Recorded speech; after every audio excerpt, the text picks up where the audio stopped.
What's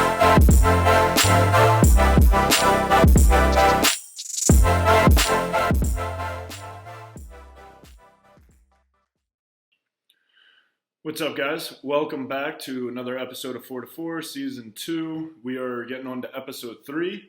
On this one, it's just going to be me, Pete, and Callaway. We're going to kind of talk through some topics. We go into like some youth stuff about like today's youth and growing up and playing in sports versus maybe 10 years ago when we were going through it, 10, 15 years ago, depending on who you ask. And then we talk about that. We talk a little bit about Olympics in terms of volleyball and also the Simone Biles situation. Touch on a couple other things, and then if you guys remember a little bit back, we did some beach teams with Team USA, so we discussed that and who we think would be like kind of stacked versus who wouldn't. So a lot of good stuff. Once again, our merch is going to be coming out soon. Sadly, we still don't have a date with that yet for ECV. We're still working on that, but please keep checking in with us. Check us out, follow, like, share, whatever you guys can do. You know, we would appreciate it, and enjoy the episode. Hey guys, what's up? Back again. First of all, we're going to talk to you guys a little bit about what we got in the works and what's coming. So today you just got me, Pete, and Callaway. We're going to talk a little bit about kind of youth stuff and kids nowadays and sports and things. And then get in, you guys may have seen a little bit back, we posted about who indoor would be best beach duo. So we're going to get into that. But for now, still waiting on our merch to drop. We're working with ECV in them. It's going to be coming out on their website. So check down below for that link. We have a lot of cool content stuff. We're going to give you guys some weightlifting tips, a little bit of talks with some other guys in kind of a unique way. So keep eyes out for that. Other than that, Callaway, Pete, what's up? Well, also just to continue with what Brand said, yeah, we are going to try to be pumping out a lot more content. So be on lookout for all of it in general. What's up with me? Just super busy, man. I'm working 40 hours at a person job, and then I'm trying to coach as well every afternoon. So it's super long weeks. I feel like I've heard from a lot of people, it's like 20s is the time to grind. So it's grind season. That's what's going on with me. Grind time. Yeah, so that's kind of what triggered us to talk about youths and younger people today and mental toughness and work ethic and things like that. Because as you guys know, Callaway is coaching high school, Peter's coaching college. So both of them are around younger athletes who are in training and kind of in their different stages. Actually, Callaway's got the younger guys in high school, Peter's got the ones in college. So let's talk about that a little bit. Callaway, I know you had some passion to unleash. Well, a while ago, maybe 2-3 years ago, could have been longer because time flies, but I saw an article by Lloyd Ball, and it was something about how coaches are doing like a disservice a little bit by just like having so much hands-on coaching and like always telling players what to do, that they're starting to lose the ability to start thinking for themselves and like really read the game. And just that critical thinking piece. It's always, I feel like that for the majority of players that I'm coaching and run into, if you don't tell them every little thing to do, then they almost don't even know what to do. And that's not a good state to be in. And I think that COVID probably had a pretty big effect on that, with the, like, just thinking about like who I mostly coach, like sophomores, juniors. And I think about when I was a sophomore, that was probably my biggest like developmental year. Like I grew 4 or 5 inches in a season, basically. I made varsity for the first time and just got so much like developmental skills that happened at that point in time. If you took that away from me, I don't know that I would have been able to play in college. Like I probably wouldn't have been good enough. So I feel like that is probably like the catalyst that's kind of helped like really catapult this, like the younger generation into that mindset of just like not really being able to communicate super well or being able to like think critically on their own because they're just being told what to do so often. And it's definitely something that I've noticed as a coach. And it's tough, man. It's kind of concerning in general, I'd say. But what are your guys' thoughts? Well, Callaway, I mean, we had mentioned this before we started recording. Yeah, I do agree with you. Those people are, I think that the youth definitely has a little bit more of a lack of independence, I think. I mean, I mentioned the example, I just coaching camps and things for at the high school age. A ball will be, 2 feet on the court and a kid will walk right next to it. And it's like, the ball shouldn't be on the court, just pick it up and move it away. Like, just do it. You don't need to have me tell you to do it. So there's that. But also with working with college and the college game is these kids at that level, they do have the mental toughness. It does, like that gym, the competition level reminds me of like at Penn State, how we would always be talking shit to each other and just getting after it. And so that it does exist. There is hope.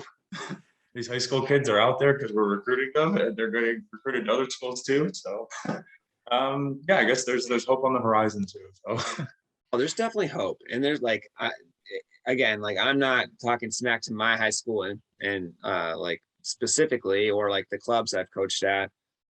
There's definitely kids out there that are special and they want it and they work super hard all the time. They're definitely out there. And I think, my view of it is very tainted because I was spoiled in high school. My high school team may have been one of the most together teams I've ever played on my senior year. Like everyone was either on board or like if they weren't ready to practice that day, then they're getting kicked out of the gym. Like I don't know that I've ever been on a team that was just more that locked in. Even at Penn State, like there was times where we were pretty close to that.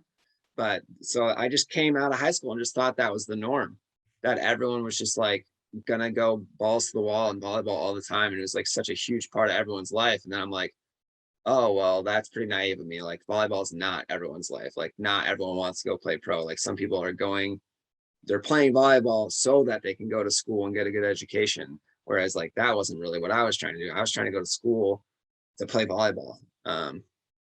So like you're right. There's definitely a lot of hope. There's definitely still those hard workers. But I think that's something that coaches should be like really trying to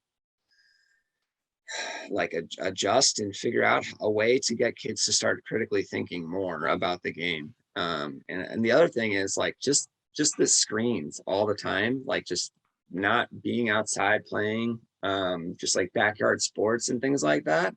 I feel like I hardly ever see kids like just playing in the neighborhood anymore. Yeah. Whereas like every day in the summer, I was outside with like, and I had a great like little cul-de-sac with a bunch of fun neighbors. We all like to play sports and stuff. But I feel like because of the screens and just like the way that the society and culture is nowadays, have you noticed this at all? Like I feel like people can't track the ball as well and like read, you take a look at the ball and then you're like, okay, I have a general idea of where the ball is going to be in a couple seconds.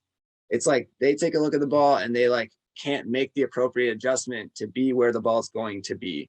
You know what I mean? They get caught off guard. And maybe that's something that's not seen as much in the college game, but I see it very, very often in the high school game where it's just like, I don't even know what they're seeing or what they're looking at because it's like someone serves the ball and then all of a sudden they're like handcuffed up here because they made zero adjustments with their feet, or like the first step is always like the wrong step to be making. They're like taking a step forward when they should have been taking a step back, and vice versa. Do you guys see that at all? Yeah, I agree. I mean, I definitely think that there's some correlation. And I've seen the same, I've made like the same assessment that you never see people like outside playing as much anymore. And I think that just over generations, that's slowly gone the way. Like my parents said the same thing to me when I was growing up. It's like, oh, I was kicked out of the house at 10 a.m. and I didn't come back till 8 p.m. for dinner. And I was like, well, you guys make me leave at 2 p.m. and I come back at 6 for dinner, but same thing, but okay. And then nowadays it's like not even. But yeah, I feel like just with society and the way that it goes, it's just kind of been building or developing that. And it is kind of shitty because when you think, like, I just think back to like my dad telling me stories about when he would play sports. It's like every single person out there was mentally tough because everybody got critically like destroyed so aggressively from everybody. It wasn't just like a coach or a parent or a player. Like a player would shit on you and then your coach would shit on you and then you get in the car and your parents would shit on you and you had to like stay strong to stick through it or you just didn't play sports. And nowadays, like, I know I've talked about this before and I'm really like passionate about the whole like everybody gets a trophy, and I feel like everybody has the same opinion that that's just so stupid and it's so pointless. But like I saw a video and like the thing, it's not even that like it takes away or it doesn't give benefit to the person who got an award for taking eighth place. It takes away from the person who got first. Like the person who took first, who then watches the eighth person walk up and get the same trophy as them. It's like, okay, well, why do I care? Like, why am I going to work hard or why am I going to do it if I'm going to get a trophy either way? Like, it's silly, obviously. And yeah, I agree with the screens and everything. Like I spend my fair share of time on screens, but I'm also 23, like playing professionally, and it's a little bit different of a story. And but I'm not spending all my time on the screens. Like me and Alexis, like go out on walks all the time. We find different things to do. We make up games in our apartment. Like we'll literally like it's so funny. We'll come up with like weird, like stupid games, like throwing a book across the room. That's not something that we actually did, but it was I see a book, so. Definitely did that. It's a new game. You just invented it. Yeah, you have to close one eye, try to catch a book. It comes at your face. But yeah, I just feel like that lacks nowadays. And most people, like, it's so funny because like everybody I talk to is like, yeah, man, everybody's so much softer nowadays and they don't get like bring bullying back and all that, like that shit. But it's like, if everybody I talk to is saying that, who's the ones like that are not doing it, you know? Because like it definitely exists, but like who's actually telling the truth about like they actually go outside and that they don't spend all day on their screen? Like there's a lot of people lying about that, no question. There's got to be. And yeah, it is different for you because like, yes, you might be spending a lot of time on a screen outside of volleyball, but like how often, like how much of your day is physical activity though? And like not being just doing what we're doing right now, just staring at a screen. Yeah, it's like 5-6 hours minimum right, of physical. Which is a lot of time. Yeah, and if you think about like, say we train 4 hours in the day, I have 30 to 45-minute warm-ups leading up to that, not including like rehab when I go to the physio or something like that. So yeah, it definitely does. And I understand that like kids and youth players and things like that, like you don't get that. You typically get your gym slot 8 to 10, you walk in, you hit 3 balls, and then you're full practice mode for sure. But it's like, the best memories that I had from when I was a kid was me, my brother, and my 2 cousins who are like the same age as me. And we literally would come up with games, like so many games. I know you guys have done this one. Like, you know, when you sit split legged on the floor and you roll a ball at each other's balls. I was going to say private parts, but there's no need to be like fancy with it. Your balls. Right at the boys. And you see who speeds it up. You see who's going to go for the floater. And like, you just wear it. Like stupid things like that were like my favorite memories. I cannot remember a single time when we played video games, not that much, but I can't remember a single time that like I absolutely loved sitting down and like playing a video game with them, except for one time maybe we played Super Smash Bros or something. But it's like everything that I enjoyed was like weird games. Like we included baseball, basketball, and football in one game that we combined and like played to like 100. And like I can't tell you how we did it, but it was so much fun. Like shit like that, I feel like just goes out the window now. Yeah, I think you know, like the video game thing for me, that was like a sleepover. Like that's nighttime. Yeah. When you're like with your friends staying over, like it was more like a special occasion when I was growing up, at least. Because like during the day, I was outside almost all the time. I loved being outside, just shooting hoops, throwing the football, going to the pool, all those things. I kind of want to go back into the participation trophy thing. That, yeah, I think it's not necessarily that I want to get into. It's more of there's just so many excuses to not be mentally tough anymore. Like it's a very, very fine line. As someone like I personally deal with my own mental health issues on a pretty regular basis, but you know, it's a very fine line of am I making an excuse about something and using that as a crutch, and do I really need to take some time? And I think we're just way too like willy-nilly with I'm making an excuse and using this as a crutch versus like trying to embrace some really difficult things, because the more you use it as a crutch, the weaker you're going to get, because that's what it is, you know? So like if you are constantly trying to make excuses or like just say like, oh, I just need a break from this, all like the majority of the time, yeah, there's points in your life where that might be what you need. But if that's the overwhelming like arch and everything that's happening all the time, then you're going to start getting weaker and you're going to start falling into thinking, oh, it's okay for me to just not do anything today for a month, you know? And that's just the reality is if you're doing that for a whole month, then you need to be finding some other avenues to inspire you, or to like just start making little goals for yourself, because that stuff it's deadly, man. And it's a serious issue in society today. Yeah, I think that's outside of youth too. Sorry, Pete. I'm Oh, just 100%. No, no I worries. think that's more than like the youth thing with the participation trophy is new and strictly like with the youth. But the mental toughness, like I've seen it on countless teams I played for guys from the age of like 15 up to like 45 that I'm like, how are you like it's just a different way that you are raised or that you are brought up. It's like a lot of those guys who you see in the NFL that are like insane or like, and they always have like these stories about how like their father wasn't there, they grew up poverty. Of course, not everybody, but those guys who make it out, the only reason that they make it that far is because of, like you said, like they don't have a physio, most of them don't even have healthcare at the time when they're that young. Like if they had a broken finger, they taped that shit and they went out and played, like, and not because they were like, oh, I'm hard, like I don't need to get it's like they literally couldn't.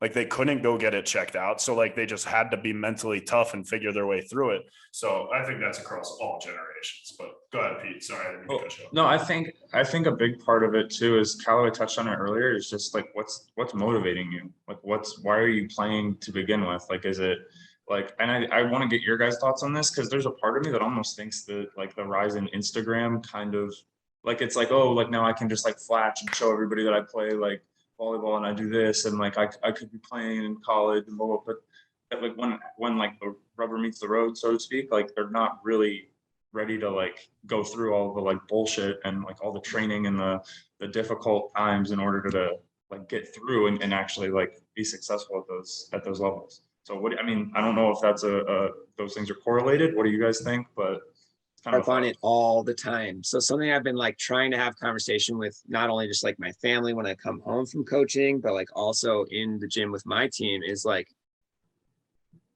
I don't understand the concept of playing for fun. Like, what does that mean? How do you do that?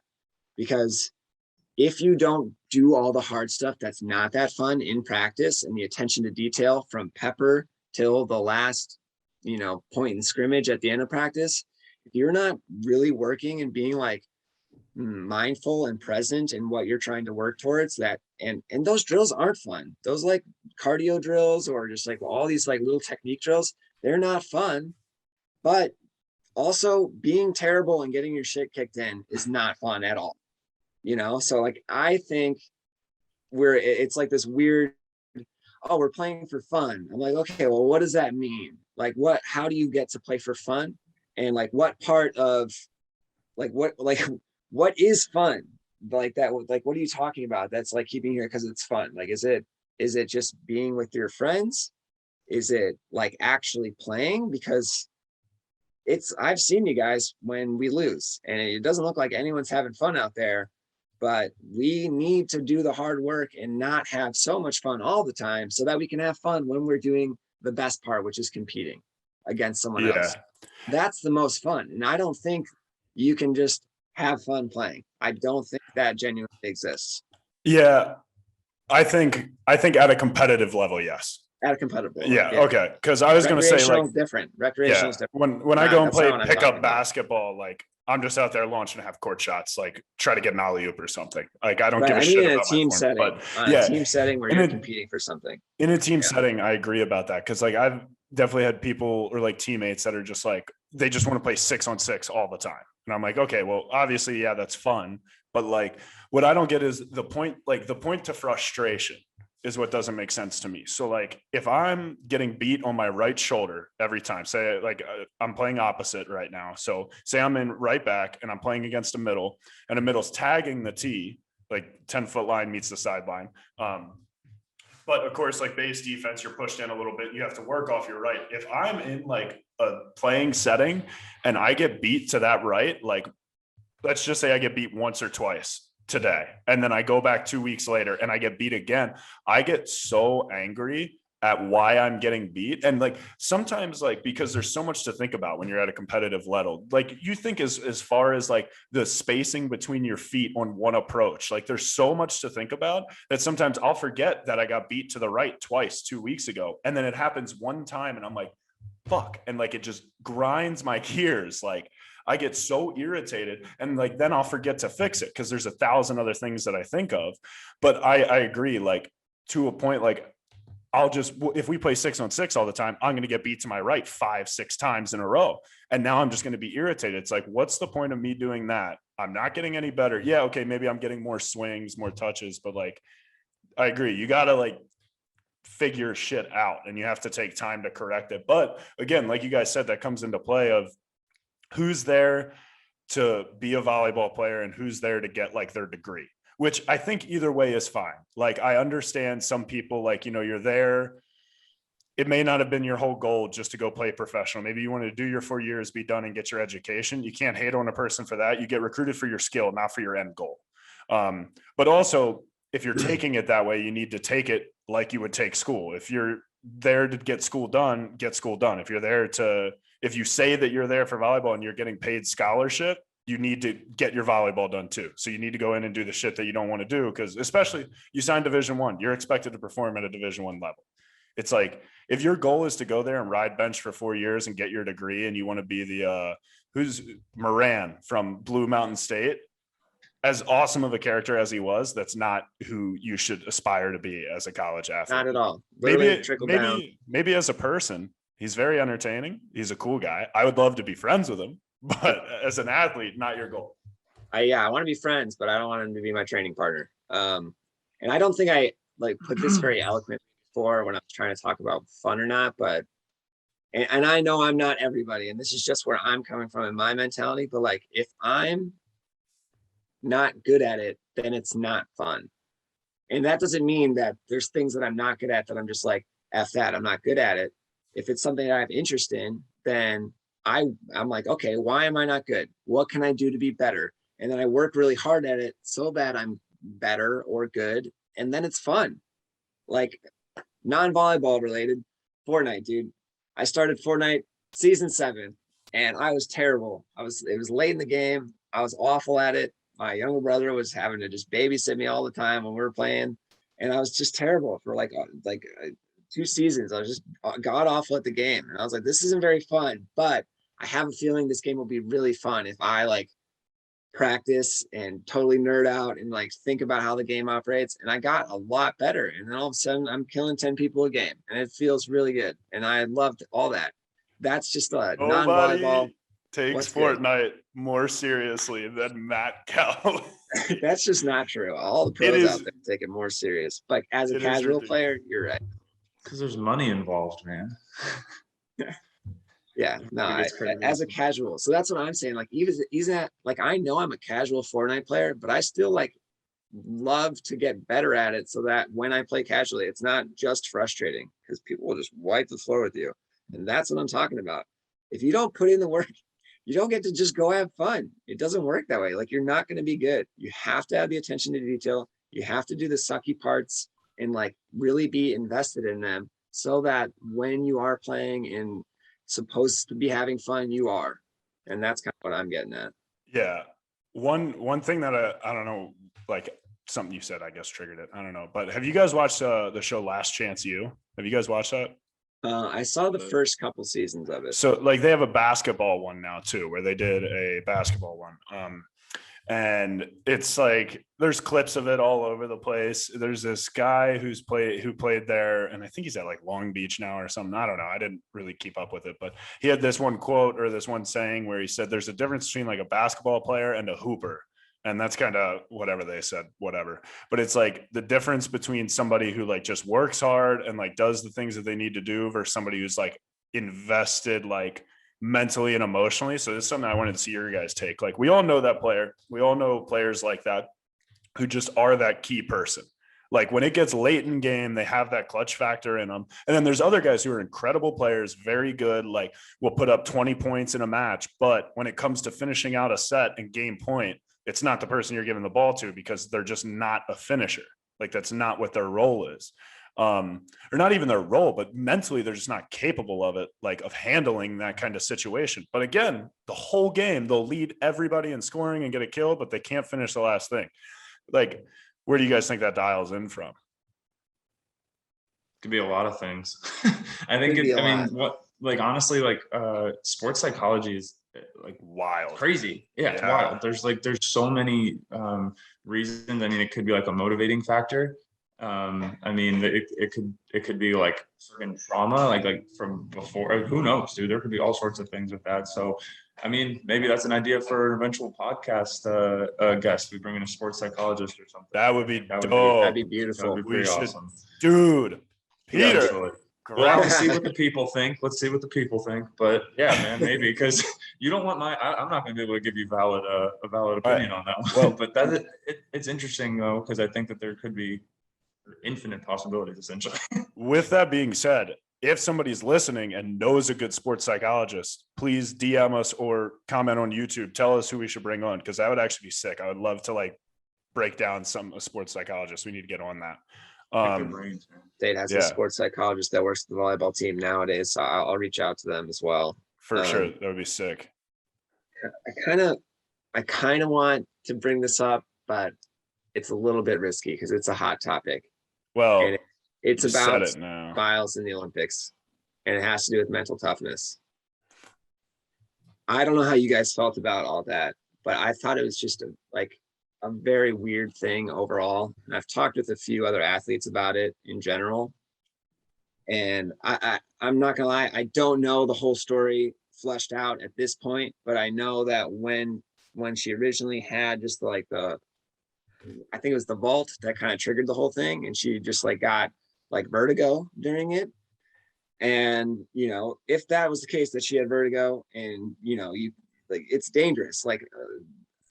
Gymnastics is a dangerous sport if you are not like really mentally prepared to do it. I 100% agree. And if you want to say that like vertigo is keeping you from being able to do the balance and like spatial orientation that you need to safely land, I don't want to call them tricks, but like whatever the heck those are called, the stunts.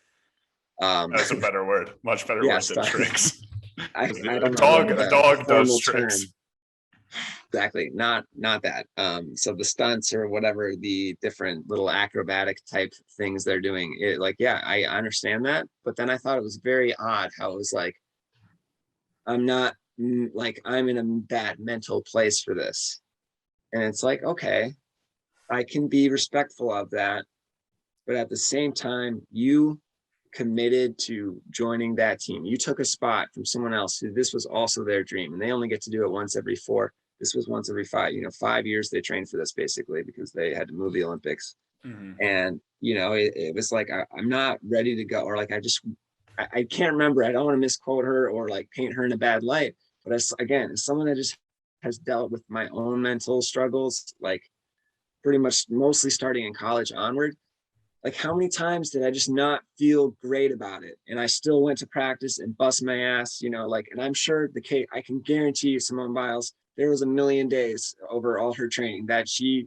wasn't 100% mentally, but she persevered and she worked through it. And it's like, so why is that a valid excuse at the pinnacle of the stage of Olympics? Like you're literally the GOAT. And now you're saying like, I just wasn't mentally prepared to do it today. And I was just like so discouraged and upset by that, because that to me was a moment of using it as a crutch versus like persevering through. And if you, the GOAT, can't persevere through it, what kind of message is that sending to so many people that are trying to deal with this stuff and like just get up and get their feet moving every single day?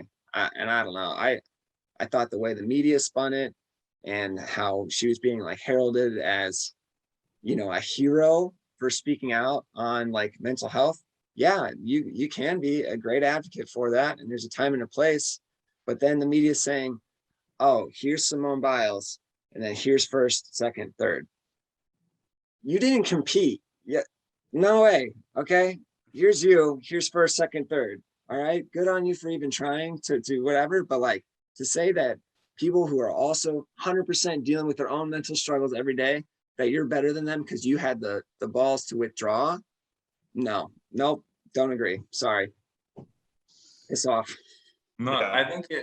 I think it really does. Like at first, I think because at first when it happened, like that was what she said was like mentally, it's like there was like a mental illness, I thought was how she worded it, or like mentally wasn't there. And then like the next day after that, another day, then they were like, oh, they have, I think that, what do they call it? Like the twisties or something like that. right? Like you were talking about the vertigo, like, and basically you just like don't know where you are, your awareness is gone. Because if that's the case, dude, absolutely don't compete, because you could land on your neck, snap it. Like the only issue is like, I don't know, the way I see it is I wasn't there. I don't know what actually happened. If she was going through those twisty things, which is what they say, and that's kind of what I guess I'm believing, like, yeah, then absolutely. Yeah, You did that's the what I'm right at thing, because too. that's I mean, pretty crazy. it went from But like hurt leg to twisties to mental health. And I'm like, okay, yeah, but two what, of those three are valid excuses to not go through. right, Yeah. right. But like you said, is like, are you used earlier? It just depends on like what were those actual things. Like the fact that it came out, I think it, because I didn't hear about the twisties excuse until like a couple of days later. Maybe I Yeah. also don't stay up to par. No, and I think it's a general consensus that if it was physical, like the twisties or the leg thing, whatever, like obviously valid excuse, like Yeah, for sure. doesn't need to be discussed. But with the mental health thing, I agree with you, Callaway, because like, I mean, it is tough to say because none of us are in her spot where we've had that much pressure and that much focus for as long. We don't know what her mental state is or how much pressure it's taken. But I do agree that like it is messed up to make that commitment, take it away from somebody else, and then choose to sit out. And then, yeah, of course, like it could have really hit hard that day, but you don't just wake up.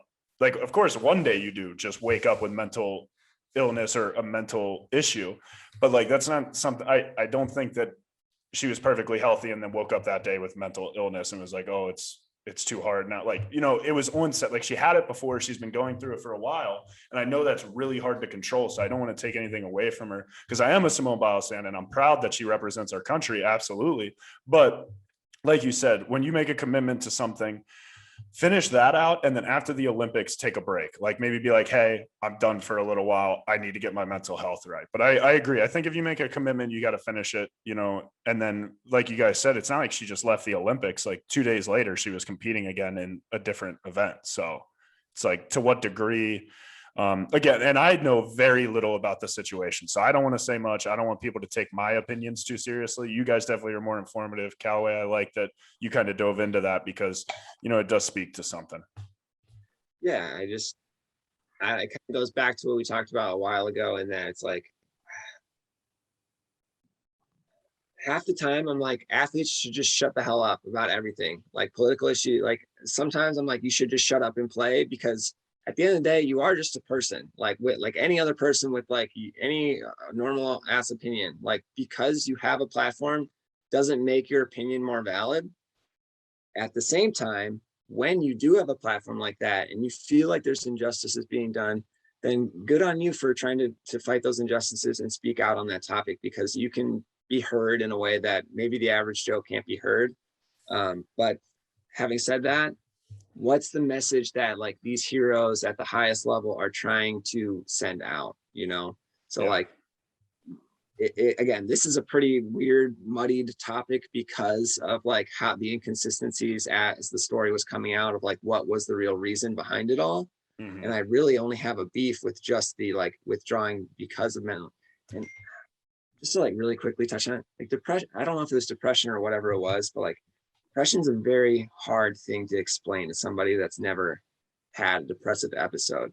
Like you can't do anything. Oh, And yeah. you are frustrated because you think there's no reason why, but you feel nothing. You don't want to do anything.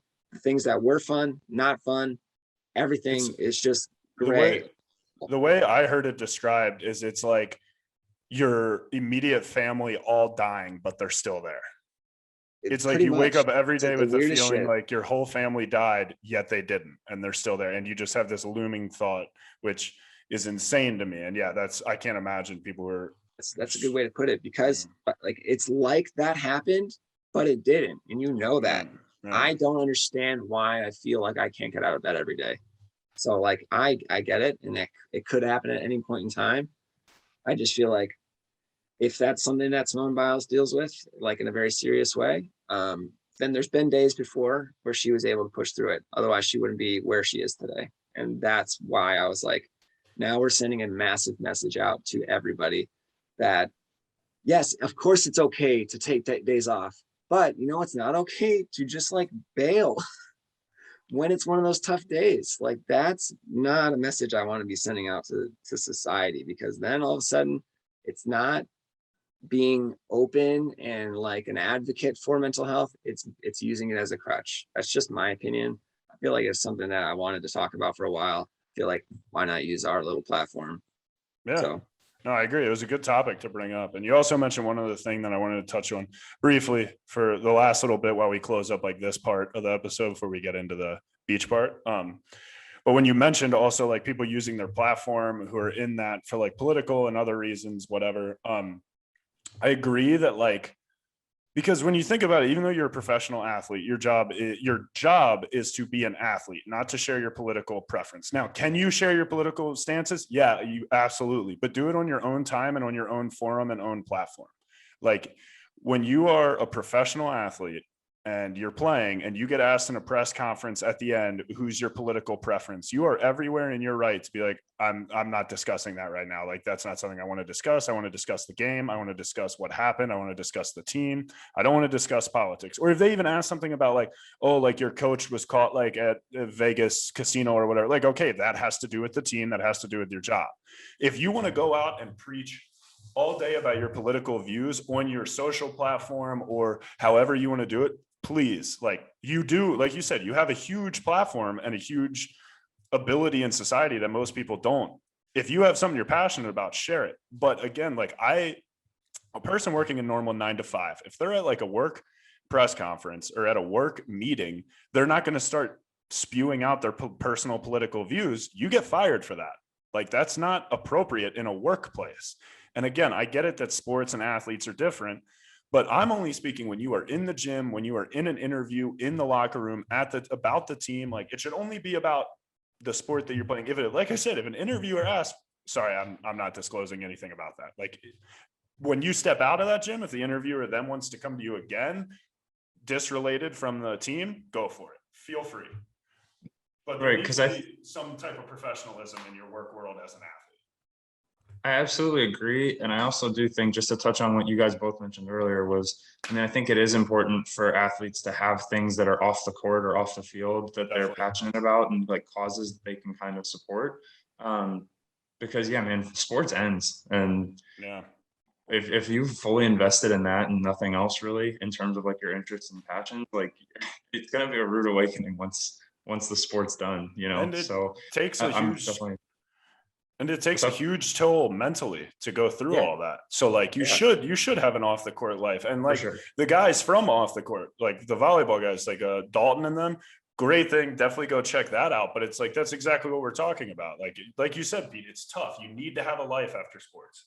Yeah. Just have these like interests or like causes, things that you're passionate about, or, you know, if there's something that you feel like people are being done an injustice, like speak up for them. And I think that those type of things that you can really fully invest in, like support off the court, are like super important. Not only is it like the right thing to do, but and it helps other people, but I think it's also good for your own mental health as well. So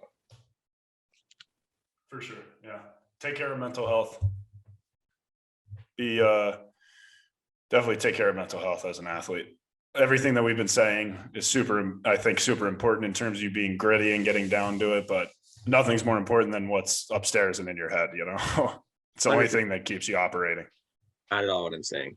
Yeah. Oh yeah. No, I wasn't saying you were. Sorry. I know. I just want to reiterate that because people will definitely take your words and not listen to 99% of what you said, or like they don't care at all about what your intent behind the words is, and then they'll just take whatever bit they do and twist it. I just posted something like that on Facebook. Like people really will just disregard everything you said and then formulate their opinion because of how they feel, instead of trying to understand why you're saying what you're saying. And that is a serious issue in society.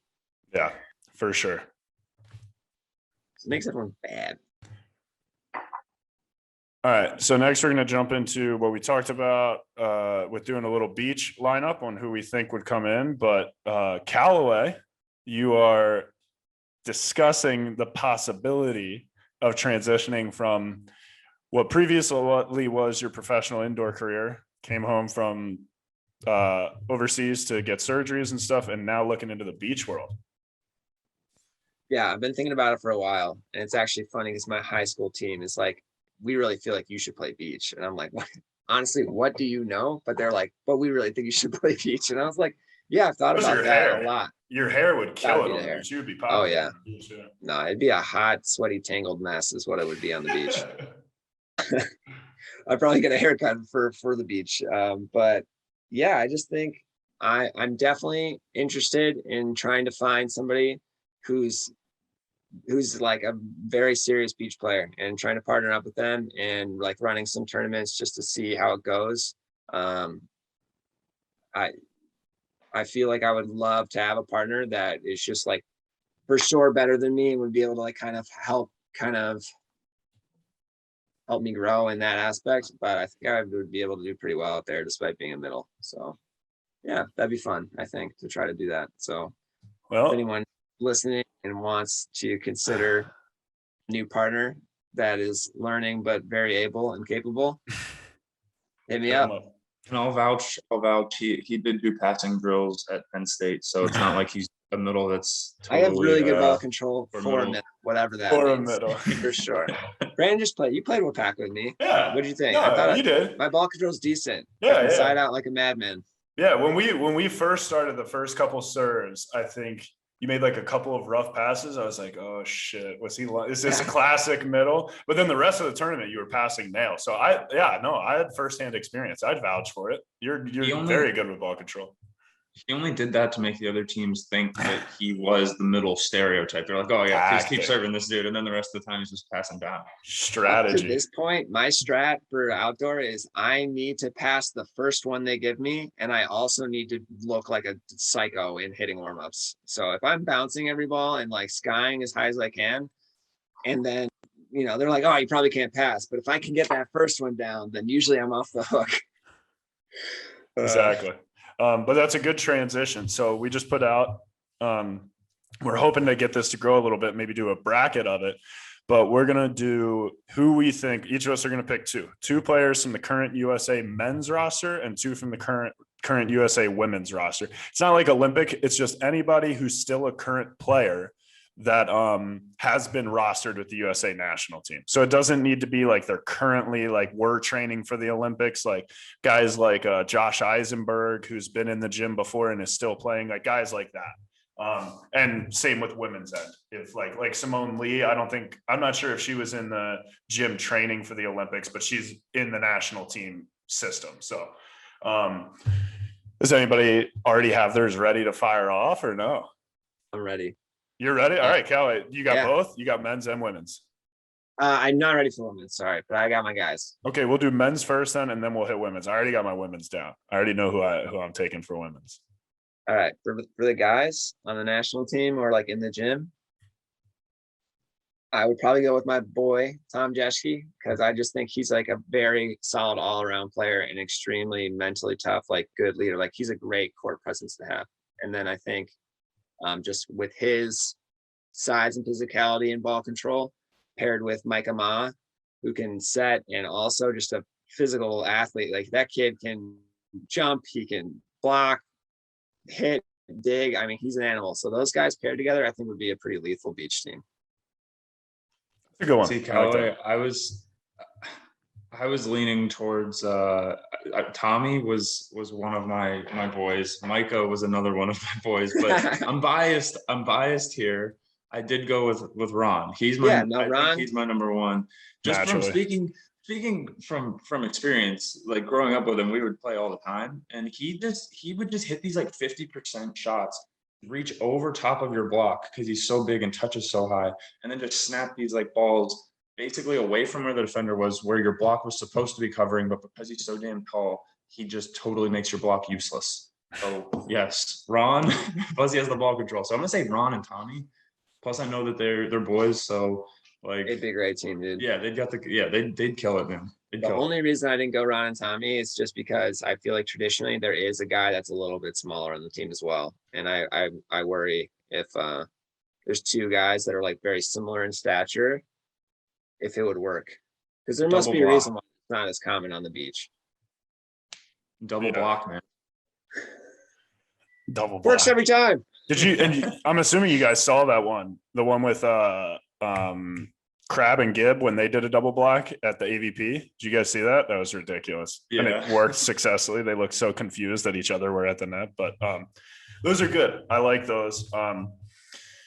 Man, see, I also want to do different players than what you guys did. I don't want to do too many repeats. Because Micah Ma was definitely in mine because we trained against him for Wapaka. We saw him play at Wapaka. Me and Peter trained against him when he was in Maryland. And the dude's a fighter. And dude, when you see him in like competition mode, it's like tunnel vision, bro. Like he gets into it. So seeing that kind of fierceness is always good to have in outdoors. So I like that.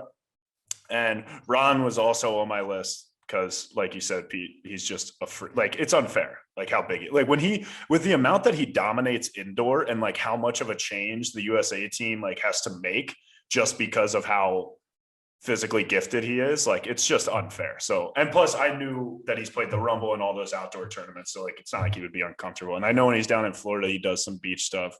For me, I would go.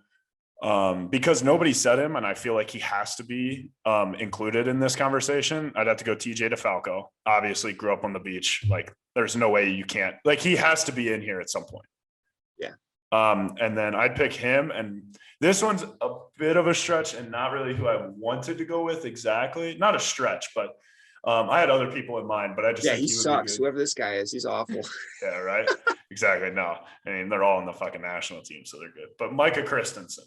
And hell yeah, TJ DeFalco. Like Micah grew up in Hawaii. He grew up playing all these beach tournaments, and I feel like he really gets not overshadowed, but I feel like whenever these discussions come up, everybody goes to TJ and like the guys who have been on the beach, are like David Lee, who now is on the beach and stuff like that. But like, and I don't think he's really discussed it or that he would go into beach after indoor, but obviously like just crazy gifted. No way. I think those two would be disgusting.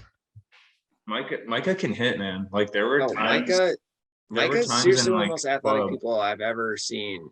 Like he's one of the most athletic people on the planet. Like he's completely ambidextrous. Like he was a basketball stud growing up, also volleyball stud, obviously growing up. He probably it wouldn't have surprised me if he made it to the NBA if he stuck with basketball. And there's no doubt in my mind, whatever that guy's doing, if it's involved in sports, like he's going to be able to hold his own. Yeah.